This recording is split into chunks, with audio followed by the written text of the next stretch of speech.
I am going to be hopefully delivering some top tips on how to win a picture book award, and that's in advance of the Right Mentor Children's Novel and Picture Book Award that opens very soon.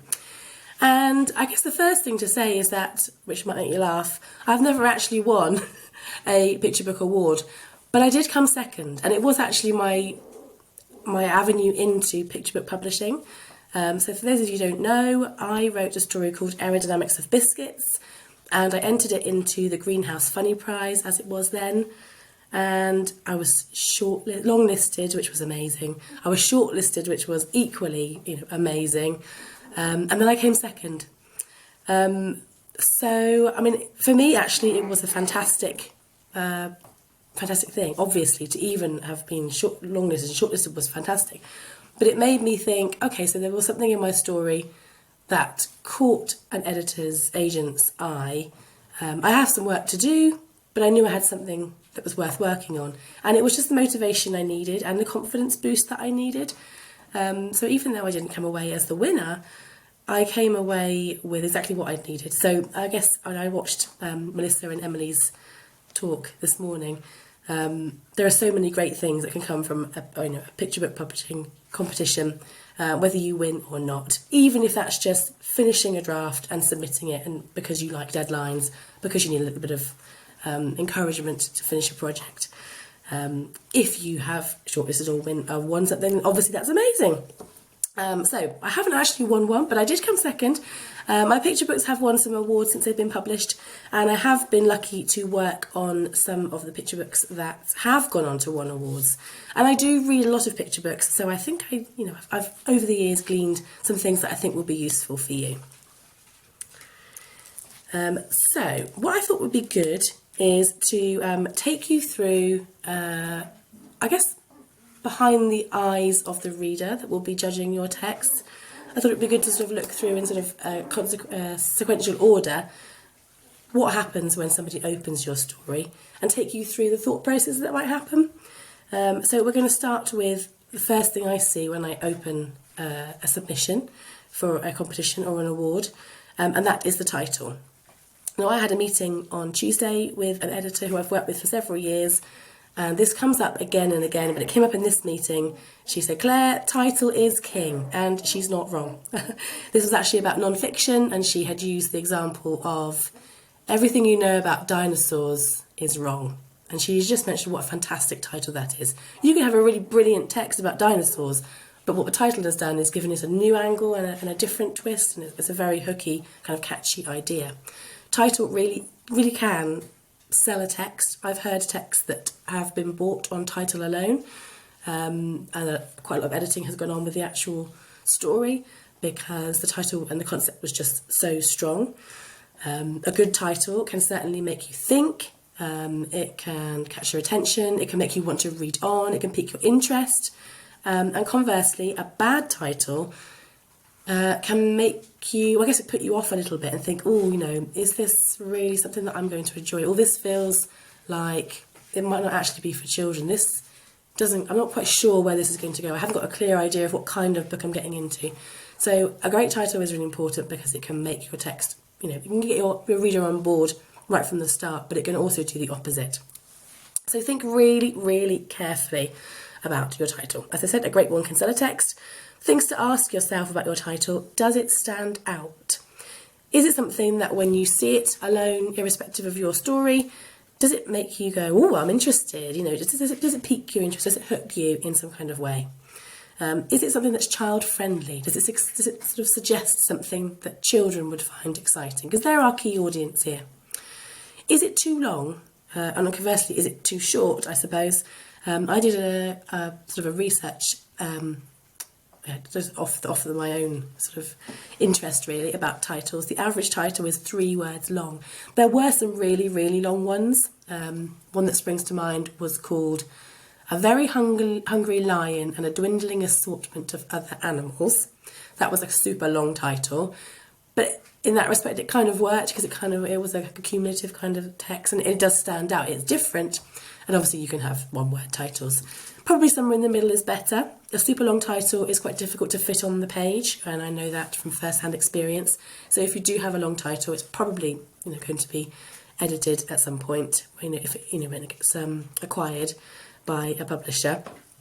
So try not to think too long or too short. I guess the key thing is that it has a hook, and it should match the tone of the text. So so can you sort of hint at what's to come? It's like a little teaser. It's like an advert for your story. And a really great one can work wonders. So I was thinking about this for the story Octopus Shocktopus, and I was trying to imagine if the story had been called The Octopus, what effect would that have had on somebody reading it as a submission, but also the book as a whole. And I think that's a pretty good example that calling a story The Octopus is not a standout title. It's short, but it's certainly not standout. It doesn't really suggest anything about the kind of story we're going to get into. It doesn't tell us anything about what's to come, really. Whether it's beautiful, lyrical, funny, is it educational? We have no idea just from The Octopus. But I'm sure you'll agree that Octopus Shocktopus delivers all those things. It's a different title. It's fun to say out loud. It gives us a hint of some chaos that might be about to come. So, a much better title than just The Octopus would have been. So I'd encourage you to look at your title. It's the first thing that a judge or a reader is going to look at. And, I mean, if you're not sure about it, it's not going to put somebody off your text, because they will read and they'll be objective and they'll keep an open mind. But a really good one can sell the story. Okay, next. Gone too far. The next thing that your judges and readers will see when they have a look at your work is a synopsis. So if you have a look at the Right Mentor submission guidelines, it says that for picture books they would like a short synopsis. So synopses are tricky, renownedly tricky, but it's another opportunity to grab your judge, your reader, and to hook them and to get them excited about your story. It's a bit like the title. It's another opportunity to just sell yourself in the best possible light. Or conversely, it can make a reader think, oh, I'm not sure if this author has perhaps pitched it a bit too high. This sounds something that's going to be a bit too old for the standard picture book audience. Or it might suggest that you haven't really consolidated your story and been concise enough. You might haven't quite identified the core of your story. It might feel a bit wordy. So it is a really important job. I mean, obviously the story is a large part of submitting, but don't underestimate the significance of your synopsis. So my advice would be to keep it as short as possible, and it can be done for a picture book in 1 to 3 lines. If you can't summarise your picture book in sort of 1 to 3 lines, I would argue that you haven't quite drilled down in enough detail as to what your picture book is about. There isn't really a lot of space in a picture book to do anything more than 1 or 2 things. There may be subplots, but what's the one core thread of your story? What's the takeaway? What's the point? What's the obligatory question that you're answering? That's what we need to know about. There may be other things going on. Really what we need to know in the synopsis is the main takeaway. It should also, again, hint at the kind of story that you're going to tell us, whether that's something beautiful and lyrical, something educational, is it going to be something really high concept and funny? We should be able to tell that from your synopsis. And the topic should also be super clear. So you might not have a message or a takeaway, but there's going to be a theme of your picture book. That's going to give a judge or a reader some clues about whether or not you've actually hit the mark for your target audience. So things like friendship, family, love, bedtime, magic, imaginary play, role play. These are all things that are perennial topics for core readers aged 3 to 7. If you're writing about mortgage rates and that comes through in your synopsis, then your judge and the person reading your work is going to think, I'm not sure whether this is actually a picture book. Maybe it might sort of make them think and question.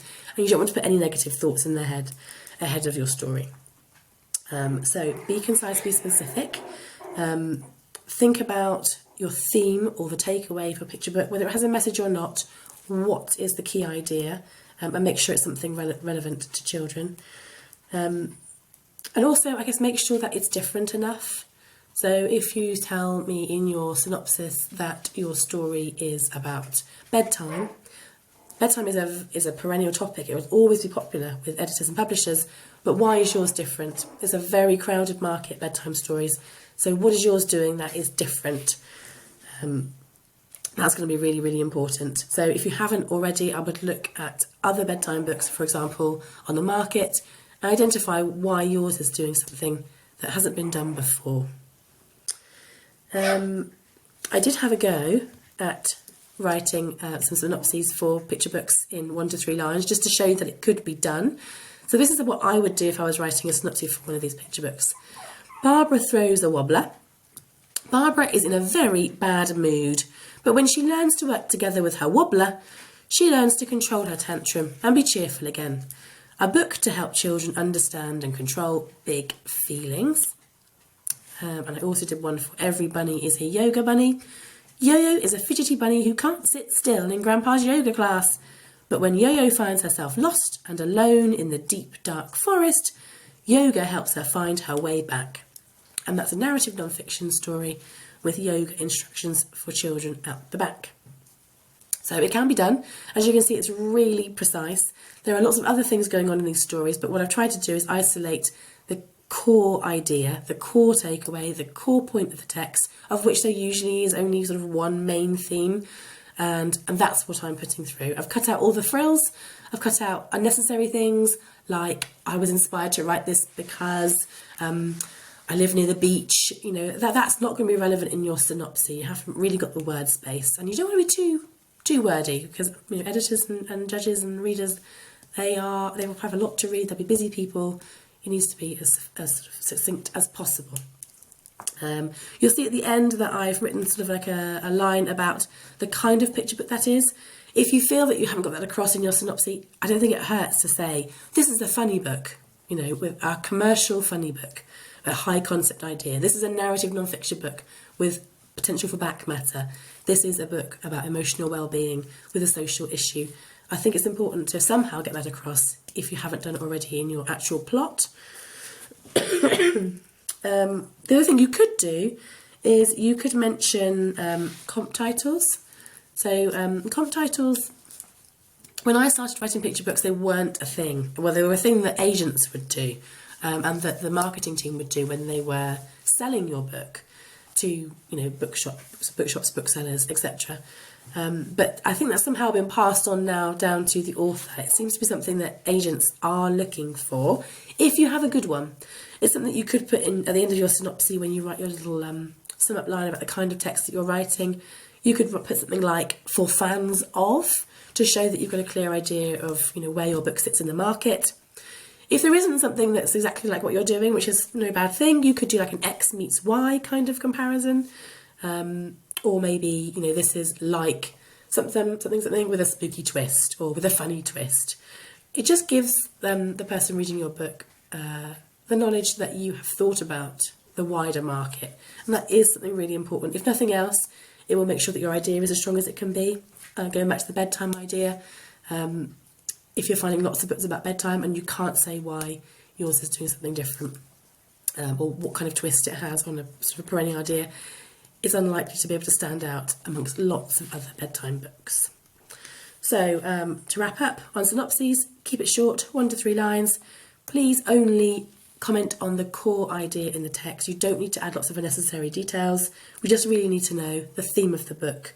I guess the character, the conflict, the setting could be helpful. We definitely want to know what kind of book this is, whether it's a beautiful lyrical book, an educational book, is it a book with a social message or something funny? And if you can, you could add some comp titles. And these are not the be-all and end-all. Don't get super stressed about them. This is a title and synopsis, but they can make the difference to a really great submission. Okay. So the next thing your reader will do once they've been hooked by your title and synopsis, and you've given them a really clear idea of the kind of picture book that they're about to read, they're going to know it's something child appropriate because you've given clues towards that in your work so far. So you'll know it's going to be an age appropriate idea. And you've probably given us a clue about what our readers are going to take away from the book. So the next thing we'll do is to start reading. And by this point, we're going to be itching at our feet to get started because you've done such a good job of selling it to us. So, openings. I count an opening as the first 1 to 3 spreads. So the first 3 double pages. And again, I can't underestimate how important they are. You'll know this if you sort of regularly critique work. A really great opening has you wanting to read more and keep going. Conversely, some can be hard work, and you might start and go, oh, I don't quite know what's going on here. So where are we again? Are we? Is this a child? Is this an animal? Is this Earth, or are we somewhere else? What's going on here? And if it makes you question, stop and pause, you're not getting into the flow of the story. That's what you really want to avoid. You want the kind that's going to turn pages, not that's going to stop and jolt and be difficult to sort of settle into the story. So the openings are super important. The readers are going to make a critical judgment on your text. They'll read to the end and they'll keep an open mind, as I said before, but it's an opportunity to win them over. The overall things I think from an opening that you need, I think you need to have something that is strong, that is clear, and that's enjoyable. And there are lots of ways that you can do that. But on the whole, I think, especially when I talk about clarity, I think what we need is a really clear idea of the conflict of the story, of the character, and of the tone. These are the 3 things that need to be in your opening first spreads for us to be able to settle into the story and be able to read on it and enjoy it. So let's look at those in a bit more detail. Character. Sometimes I read a story and it's not clear who the main character is. Your main character is usually, by and large, on the first spread. You can tell stories that have multiple characters. Sometimes you can tell them that have multiple points of view, but usually in a picture book story, because they're for very young children, you're going to have one main character, and the story's going to come from their point of view, like it's sat on their shoulder, so they really need to be there at the start, and we need to be seeing things from their point of view. So I need to know, right from the get-go, whose story this is. And when I say whose story this is, I don't just mean the name. I need to know whether they are human, animal, something else. If that's not clear from the writing, add a little illustration note at the start that says, if you're just writing it about Bob happens to be a pencil, but you don't want to go and say, I am Bob Pencil, then you would need to write a little note at the top of your document that says, Bob is a pencil. And then you don't have to keep mentioning that throughout. But it needs to be clear who your main character is. And your main character needs to be somebody that is relatable to a child. Usually this is another child or an animal or someone that's childlike. We can do inanimate objects as long as they have like a childlike innocence about them. Going back to my sort of mortgage example, it's very difficult to write picture books with adult main characters because children don't know what it's like to be adults. So if you have a bank manager as your main character, that's going to be tricky. Usually your character is going to be a child, an animal, or a childlike in some way. They also need to be interesting. What is it about them that makes us want to find out more about them? Is it something like McDarkley in King of the Swamp? He's actually, I would say, probably a grown-up. I mean, he lives on his own in a swamp. I wouldn't say it's particularly childlike looking, but there is a real innocence to him. And when the king comes along to pave over his swamp to make a roller skating park, we care for him. So that's where I think his innocence comes in. He's not sort of obviously had encounters with the king before. And so that kind of innocence makes me want to root for him. So it might be that your character has an opposition, and that makes us want to care for the anti-hero. They may have a flaw that they want to overcome, and that might help us to care for them too. But they should also be interesting, and I've picked McDarkley because I just think he's a fantastic character. Obviously, in the way that Catherine has written about him, he's a monster who lives in a swamp who grows orchids. Has a great name, McDarkley. But the way Ben Mansell has drawn him as well, he has gills, he's spotty, he's got his great teeth, and he has a staff. So, he's different. He's something that I even by the cover, The King of the Swamp, my interest is piqued. So, key things to think about with character. Be clear about who they are. Make sure they are definitely relatable to a child. If they're not a child, how are they childlike? Why do we care about them? Do they have something massive to solve? They've got a really ambitious goal, and we think, like, for example, Ricky and Pareth wrote a story called Fly, Tiger, Fly. That to me was a great story. I was immediately like, how is this tiger going to fly? So maybe they have an ambitious goal, or perhaps there's a sort of a force, an antagonistic force, like in McDarkley's case, for example, where we care because we want to, we want the underdog to win, the one who hasn't got tons of soldiers, seems like they're not going to win. Those are things that can help us care about a main character. And if we care, we're going to read on because we want to find out what happens to them. Conflict. So I guess I've kind of mentioned bits about this already. By the third spread, we need to know where the conflict in the story is. It's really hard to write a story that does not have conflict. I have done it in Time to Move South for Winter, and all the animals were sleeping, but they have an educational thread with facts at the back. They're about bird migration, animal migration, in a sort of strictly fictional picture book text. If you haven't got conflict, there's nothing to sort of hook your reader and keep them turning pages. And also, the conflict has a really important job, because let's just say, for example, the conflict is that the lovely swamp is going to be taken over by the king to make a roller skating park. The conflict gets us thinking. We know what the story is going to be about. In a way, we probably know the ending. If the story is about the roller park coming along over the swamp, then we're going to be thinking, okay, this story is about how we save the swamp. We don't know how it's going to happen, but we kind of need to, if we have no information at all, this is just a King of the Swamp monster character, and we don't know what's going to happen, we can sort of feel overwhelmed, a bit muddled.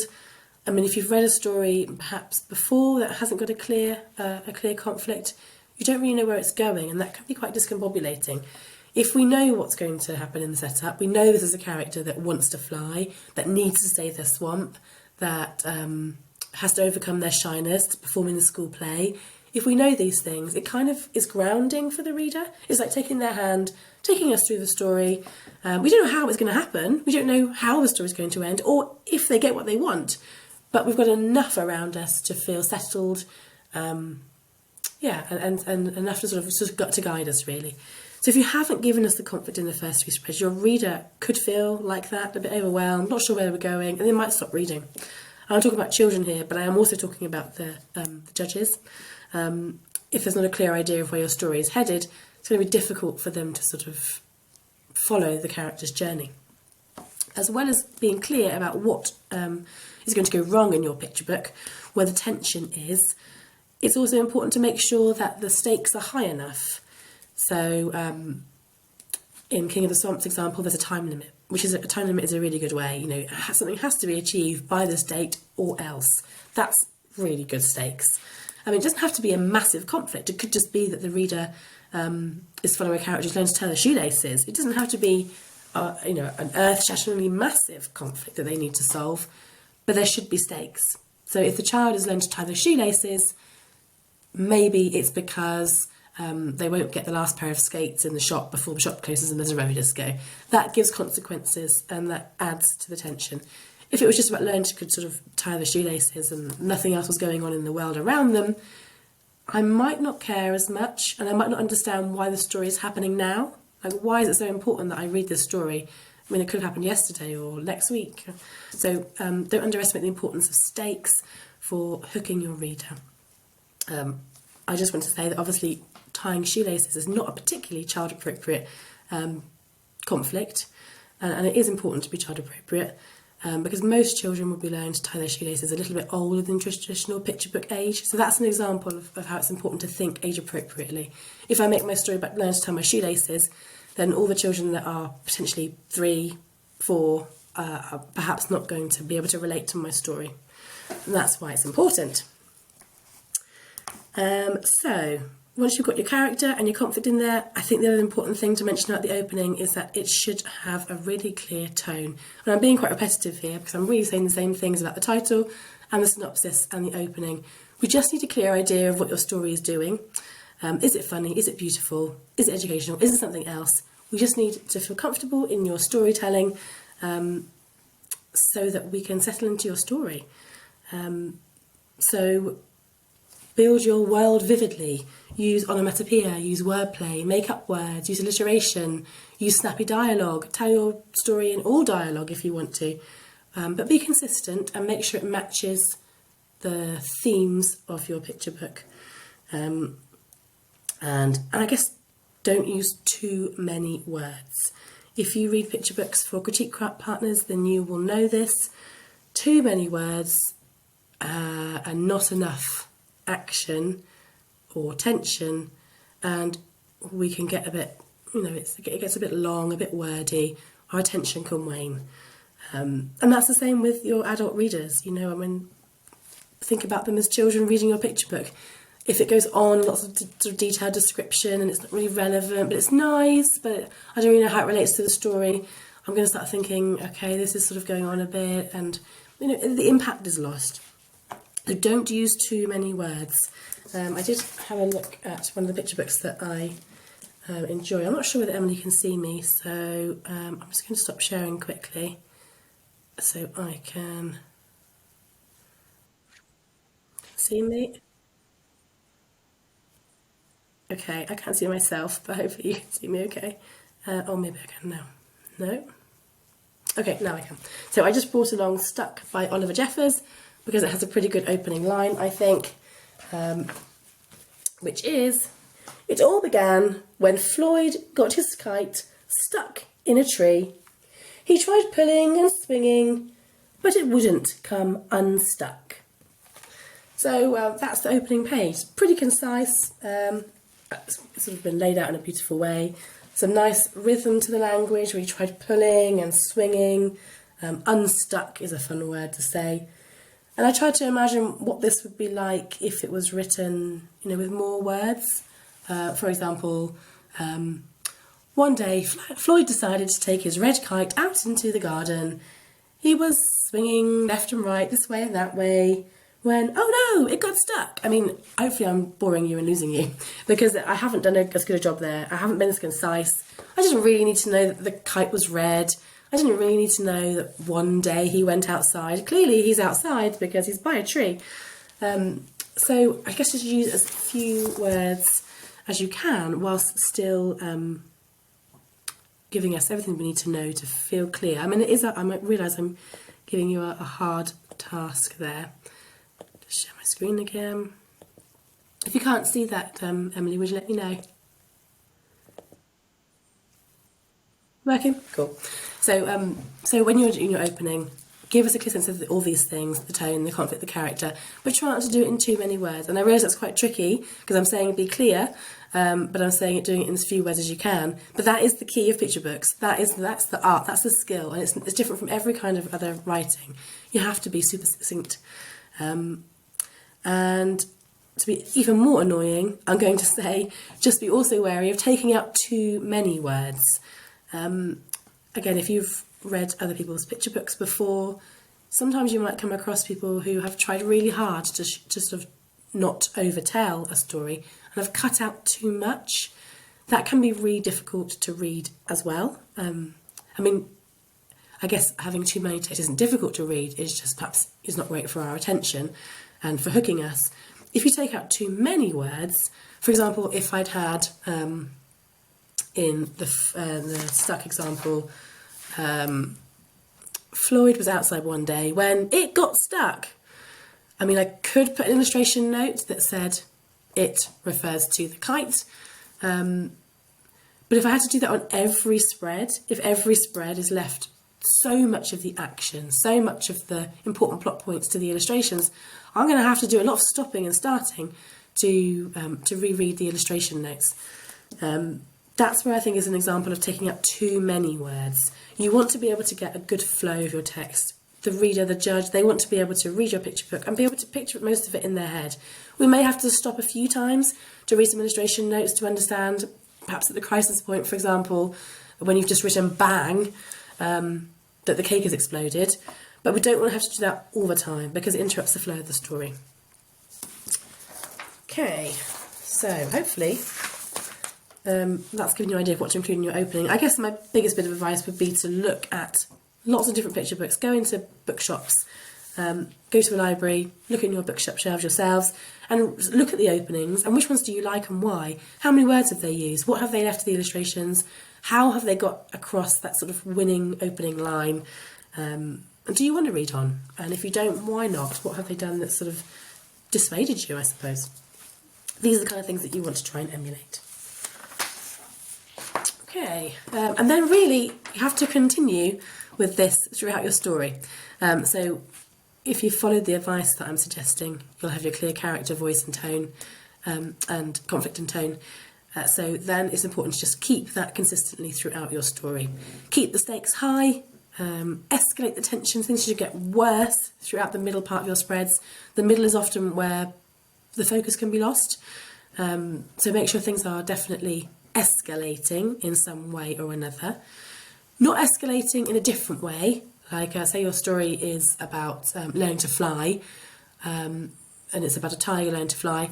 We wouldn't want lots of different problems to appear if the story is about trying to fly, and that's the character's goal at the start. For example, we wouldn't want to then suddenly have as somebody comes along and has a picnic, but he can't open a jam jar. That's a different story. It might be funny, but it might not relate to your character's goal. So it's really important that you stay focused on that.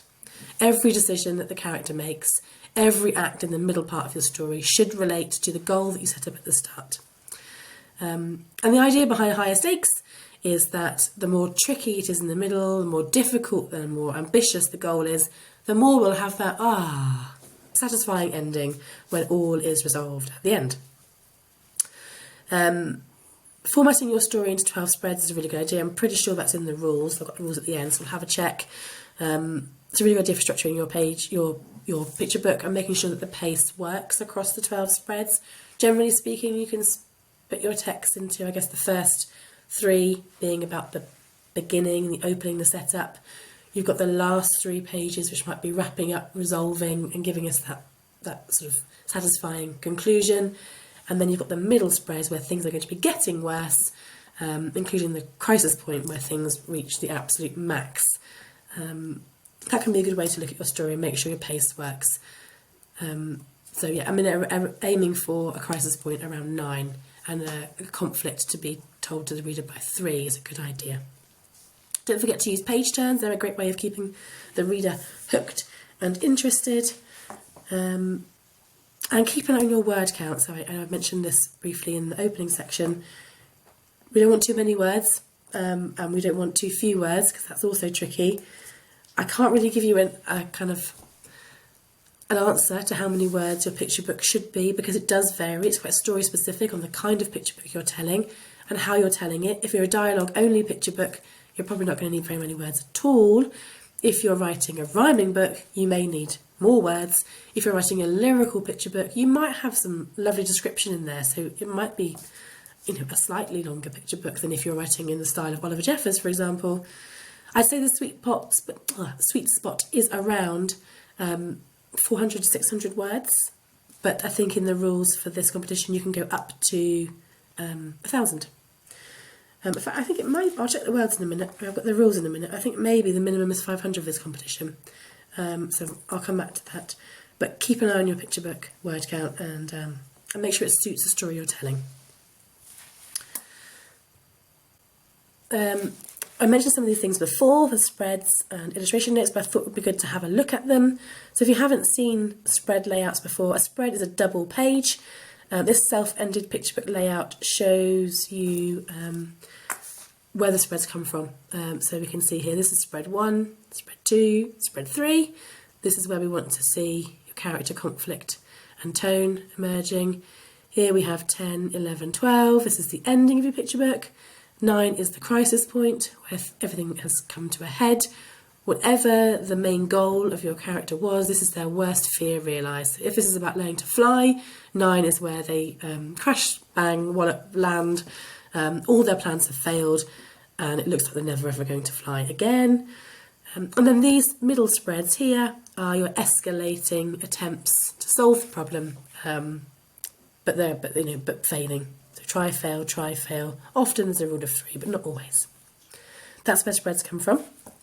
On this side, I thought I'd just show you an example of what it looks like when we submit as a text. So this would be spread 3, spread 4, spread 5, spread 6.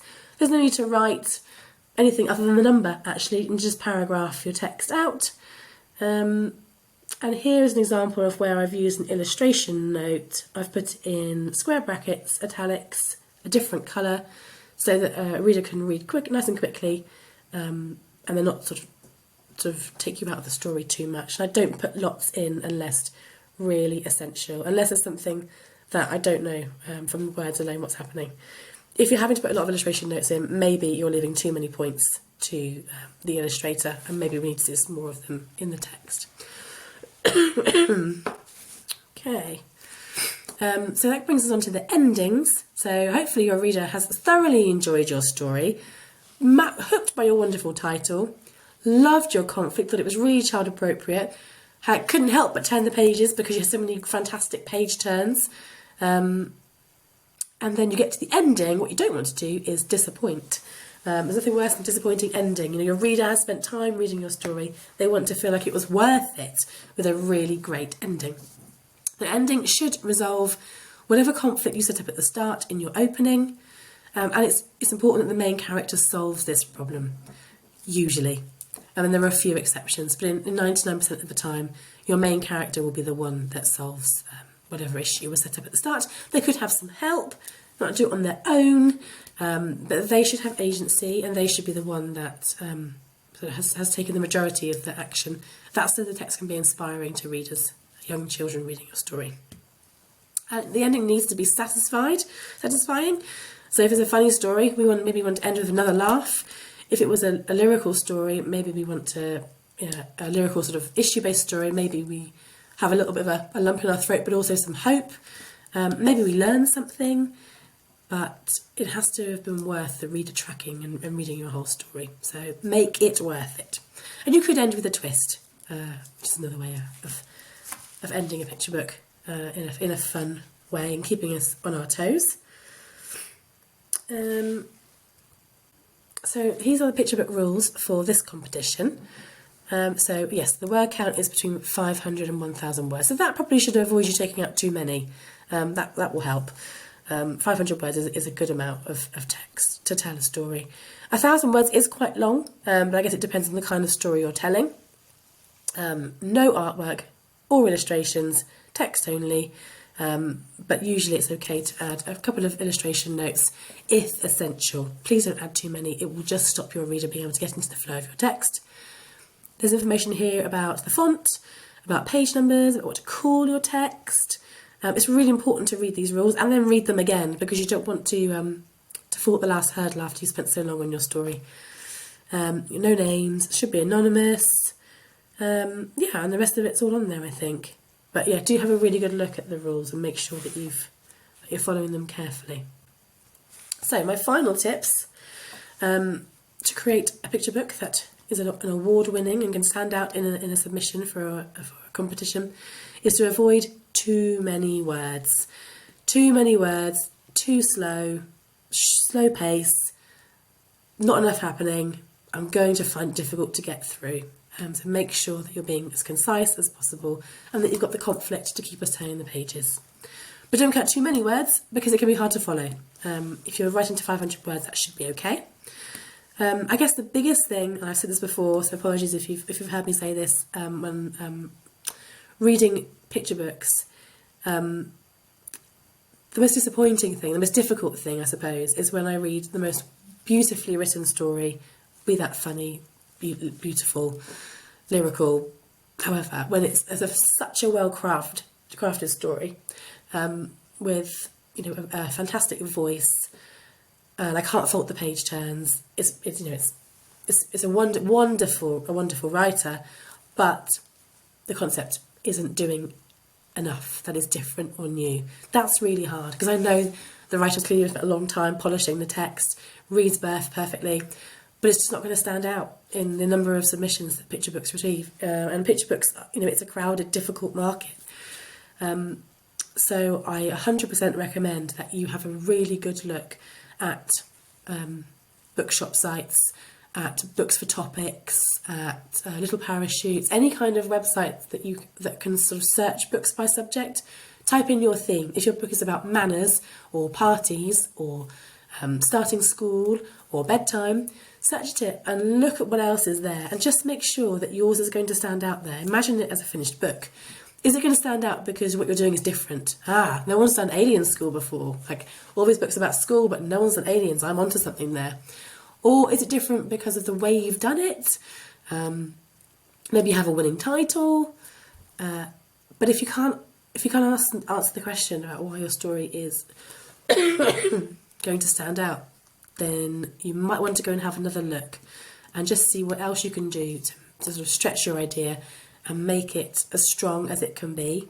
And I would recommend looking at things like character, setting and conflict, and seeing if there's any wiggle room there. So if you have, let's take the school example, if you have a starting school book, but there are so many starting school books, you might decide, okay, what about if I set this on space? What about if my character is actually an alien and my setting is actually preschool on Mars? Then maybe that does give you an edge. I think it's really important to do that thinking, because there are going to be hundreds of submissions for people to read, and you want yours to be as strong as it can be, to give it its best shot. And don't forget that the winning title really will sell the text. I put this picture book here, You Must Bring a Hat, Simon Philip, Kate Hindley, because I was thinking about twists. So this is a really funny story. Interesting title, piques my interest. I must bring a hat. Why must I bring a hat? Has a really fun twist at the end that makes it worth tracking the whole story throughout. I won't spoil it to you, but if you haven't read it, it's a good one. But it also puts the whole story that you've just read in a whole new light, so it makes you want to read it again. What? That can't be right, and go over and start again. But yes, there are lots of fantastic picture books out there. Read as many as you can. They'll give you hints and tips. Now, I know we're not a live session today, but Emily was going to think about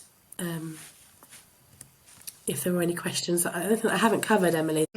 So a question, when you're reading these entrants, that you get, are things like trends particularly important? Like, do you find you going, oh yeah, I'm going to pick this because it's something that it's selling pretty well right now, or like, on the flip side, you kind of go, oh, it's not, this is great, but it's not working, or does that kind of go out the window? If it's just, if you like a concept and the work, you'll put it through.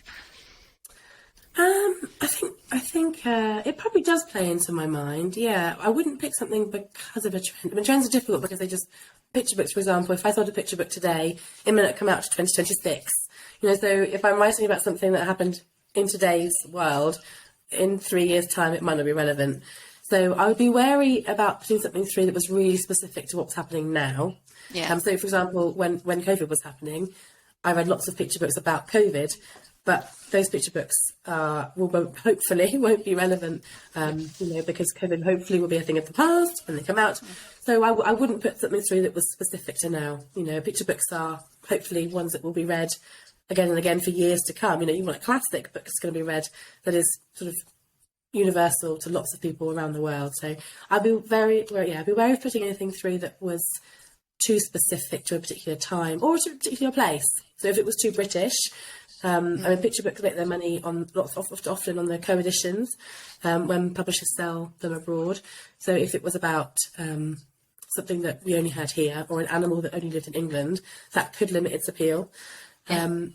But I guess, I probably do think of trends in the opposite way. So if something's different, then I might put it through. So I guess when you read lots of picture books, you get a sense, lots of people are writing about hand washing. That's a random example, but let's just say, you get a sense that, of what people are writing about because it's important to them, because it's what's going through their lives.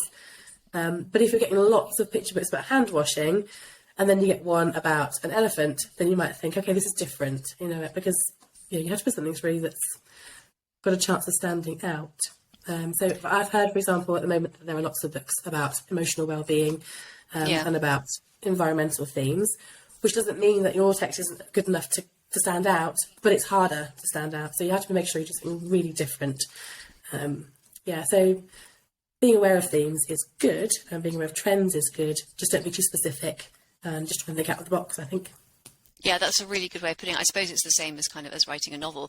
As long as you're writing something that is true to you and is what your voice and, where your heart is, that's what stands out, isn't it? Because, like you say, trends can come and go and, all that kind of stuff. And do you find that there is any kind of, when it comes to like rhyming picture books or prose, is there any difference in what you read? Does one tend to go through more than the other, or is it just about what that story is and how the writer has told it? Yeah, I think it's down to the quality of the concept. Picture books are usually about the concept themselves. So if it's a great idea, then I absolutely like reading both, and how it's done. So I guess rhyme in particular is a very high standard of rhyme expected in the industry. So you could have a wonderful concept, like winning concept, winning title, winning all the things we talked about, but if your rhyme isn't consistent and your meter isn't consistent enough, then that's not probably going to get through.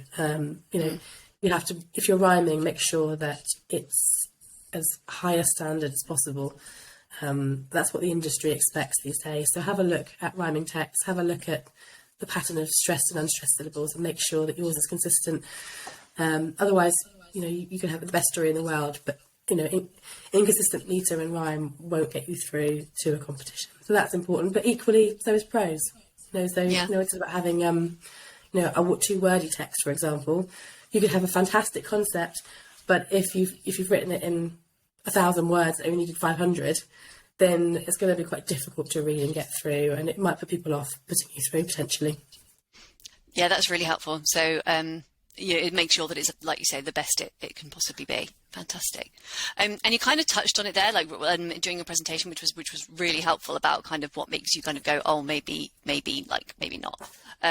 If you've got, as when you sort of kind of sit down to read these entrants and you've got kind of hundreds coming in, this kind of stuff, is there if you could say one thing that makes you go, yes, I'm putting this through, and maybe one thing that goes, actually, I'm going to move on. Could you, I realise that's a bit of a hard question, but off the top of your head, could you kind of articulate what that might be? I think picture books are all about the concept. I think so. It has to be either something that we haven't seen before, or you're doing a perennial topic in a new way. If it's a story that's beautifully written, but I've just read one like that in the library, then it's not different enough to cut through the market. So that is what I would say yes to. Things that I'm like, oh, this is exciting. I've not seen this before. This feels different. This feels exciting. Things I would say no to automatically. I think it's probably something that's not child appropriate. So sometimes I read things that don't feel like picture books, that maybe feel like an older book, like a chapter book or an early reader, and just don't fit the 3 to 7 market.